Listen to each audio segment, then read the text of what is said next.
Hello everyone and welcome back to my channel. I'm Mohan Das, PhD in Industrial Computer Science and AI. Today we are diving deeper into the world of diffusion models using the diffusers library itself, specifically image to image diffusion. So what exactly is image to image diffusion? Simply put, it allows you to take an existing image and generate new coherent variations of it. In the previous videos, we explored in painting and even trained our own model on celebrity faces using the diffusers library.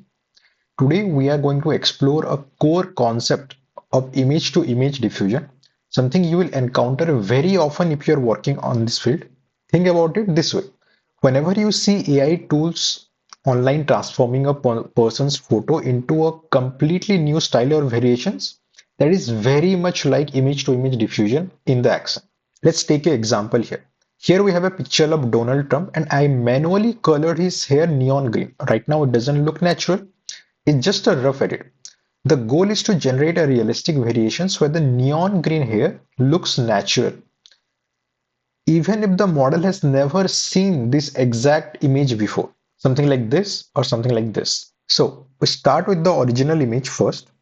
We gradually add noise, first little, then more, until the image is almost unrecognizable, and this is purely random noise. If we start the diffusion process from pure random noise, we get a completely random image of this actress, which is unrelated to the original image. But if we start diffusion from a partially noisy image, let's say this one or this one, the model starts generating coherent variations while keeping key features intact, like let's say the hairstyle, the facial structure, and also the neon green hair. If we start denoising from here, we start getting image of an older person. Here we start getting structure of hairstyle and hair color. Here the hairstyle is also very coherent here, and also the color is neon green. You can see here that certain noise level produce better result. This is, for example, this noise level, adding this amount of noise are producing coherent image. Anything beyond this is not very useful. Anything before this is not very useful. So this is a very important parameter called denoising strength. It goes from 0 to 1. 0 means you don't add any noise, and 1 means you add all the noise, and finally it's just random noise.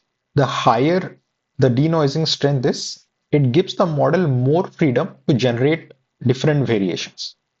Choosing the right strength is crucial. Too little and nothing changes, too much and the model loses the original structure. Now let's jump into the code. We'll use the same diffusers library and pre-trained Google model for celebrity faces. First, we'll load the model and move it to GPU.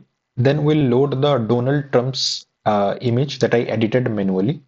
We transform the image, but resizing it to 256 cross 256 and doing the normalization. Next come the image to image process. Here we initialize the scheduler. I'm using the DDIM scheduler from pre-trained, and this model ID I pass the same model ID. So it will load the same scheduler that was used for this model. Then we choose the number of inference step. In this case, I choose 50 for speed. Then we'll add a noise. So this literally says that scheduler.add noise. So we are adding noise using forward diffusion step. We're taking the reference image, which is this image, a random noise that is generated, and a timestamp.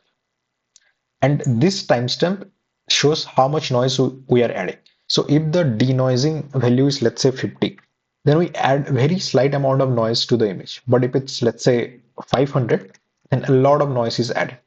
And now we'll use this noisy image to start the denoising. So what we do here, so if you do scheduler.timesteps, you see these are the timesteps that we have to go through during the denoising, because we have set the inference timestep to be 50. But our model is only noised until, let's say, step 500. So we don't have to start from here, but rather, so until we already have denoised, we can say that we assume that we already have denoised until the 520 step, and from now on we'll start denoising up until this range, because our model is noised until 50 step, so we should denoise from 50 step. Don't Do not include all this part. That's what we're going to do here. We loop through this scheduler time step, but here is a condition. Only if the current timestamp is less than the denoising strength, then you do the denoising. Otherwise, just skip the loop.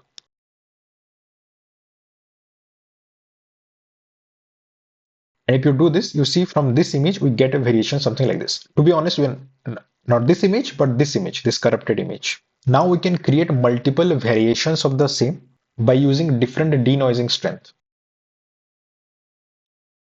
So in this loop, I added noise to each image and then denoise back. So here I add the noise and then I denoise in this loop, and this goes on for, let's say, 10 different denoising strength. Notice how adding different amounts of noise produces different variations of the same image. This method is incredibly powerful for generating realistic image variation and is a fundamental tool for anyone working with diffusion models. In the next video, we'll explore latent diffusion models, which are the core of stable diffusion systems. We'll see how a variational autoencoder can train a diffusion model for high resolution image without massive computational costs. So make sure you like and subscribe. If you enjoy this kind of content, all code and resources are available for free in my repository. Check the description below. Stay tuned and I'll see you in the next video.